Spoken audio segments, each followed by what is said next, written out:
Sur le trajet pour venir à Bethléem, à 22 h, au milieu de rien, on a une crevaison. Moi, je connaissais rien à l'Afrique du Sud encore. Je me retrouve dans le noir sur le bord d'une route où les gens roulent à 160 km/h peut-être. Je connaissais pas bien les animaux, du coup j'entends des bruits partout, je suis inquiet, je me dis est-ce qu'il y a un lion qui va me sauter dessus. Je me retrouve dehors, il y a des grandes herbes juste derrière moi, du coup je sais absolument pas ce qui se passe derrière moi. Je suis assez inquiet, puis je me retrouve comme ça avec la roue crevée, avec un cri qui est sur le point de nous lâcher.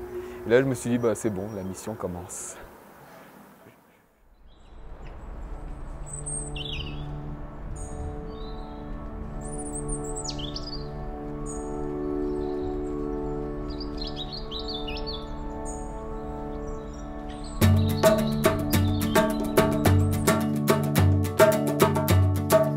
Ce qui m'a beaucoup marqué au départ, c'était le fait que je suis arrivé dans un pays de contraste énorme. C'est-à-dire que je suis arrivé dans un pays où il y avait énormément de personnes qui vivaient à l'occidental, avec des voitures, des centres commerciaux. Et j'ai aussi été tout de suite très marqué par les townships, par les squatter camps, donc ces camps où des personnes habitent dans des shacks, donc des petites huttes en tôle où il fait extrêmement froid l'hiver, extrêmement chaud l'été. Et j'ai vu qu'il y avait vraiment ces deux mondes qui coexistaient et qu'on était entre les deux. Donc le cœur de ma mission se passe à CCS, à Catholic Community Service.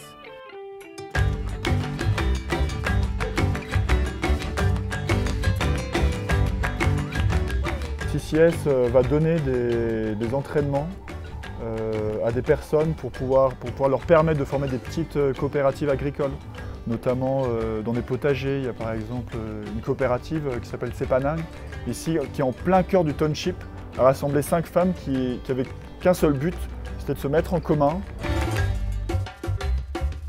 Et ceci a aussi permis à une fille de monter son propre salon de coiffure. Grâce au cours de CCS, elle a appris à gérer l'aspect financier, mais aussi elle apprend à monter quelque chose de viable. C'est un plaisir de la voir débordante d'idées, de la voir nous montrer tout ce qu'elle a réussi à construire.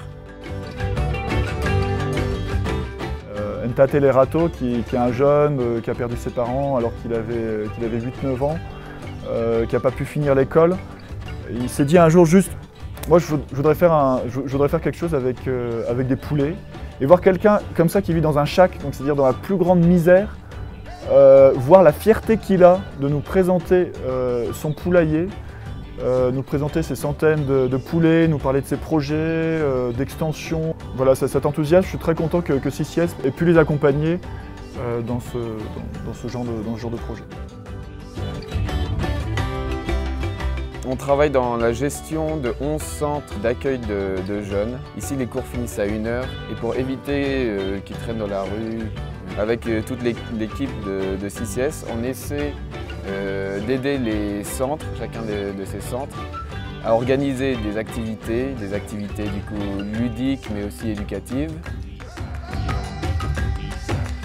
Mais également, les centres accueillent les personnes âgées, organisent des activités. Ça peut être des activités physiques et ensuite ils leur préparent également un repas sain. On joue simplement avec ce qu'on a sans se poser de questions. Les enfants ont des sourires merveilleux et ça c'est vraiment, à chaque fois que j'y vais, ça me redonne un grand sourire, une grande joie. C'est vraiment la source d'oxygène de la mission.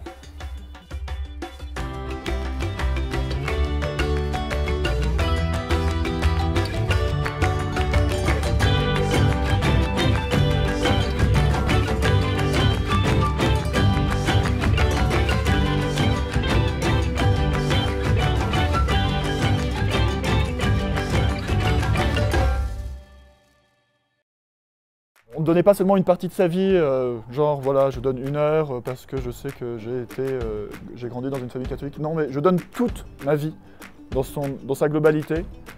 Et c'est dans cette générosité que j'ai découvert vraiment que ce qui nous unissait tous, c'était notre foi en Christ.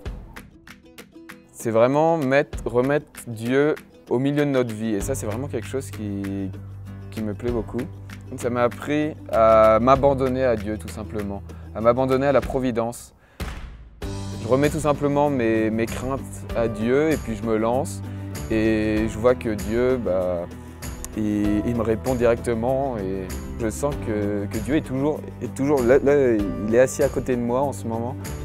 Et c'est vraiment un soutien qui est incroyable, vraiment ça libère.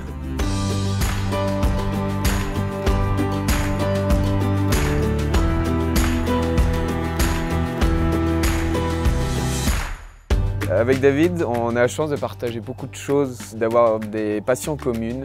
Et ça, c'est vraiment un plaisir de pouvoir partir.